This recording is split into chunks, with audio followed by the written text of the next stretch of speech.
To your knowledge, did the president ever provide inflated assets to an insurance company? Yes. Who else knows that the president did this? Alan Weisselberg, Ron Lieberman, and Matthew Calamari. And where would the committee find more information on this? Do you think we need to review his financial statements and his tax returns in order to compare them? Yes, and you'd find it at the Trump org. Thank you very much. The last thing here, the Trump Golf Organization currently has a golf course in my home borough of the Bronx, Trump Links. I drive past it every day going between the Bronx and Queens. In fact, the Washington Post reported on the Trump Links Bronx course in an article entitled, "Taxpayers Built This New York Golf Course and Trump Reaps the Rewards." That article is where many New Yorkers and people in the country learned that taxpayers spent $127 million to build Trump Links in a, quote, generous deal, allowing President Trump to keep almost every dollar that flows in on a golf course built with public funds. And this doesn't seem to be the only time the president has benefited at the expense of the public.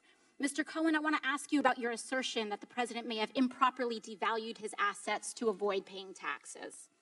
According to an August 21st, 2016 report by the Washington Post, while the president claimed in financial disclosure forms that Trump National Golf Club in Jupiter, Florida, was worth more than $50 million, he had reported otherwise to local tax authorities that the course was worth, quote, no more than $5 million.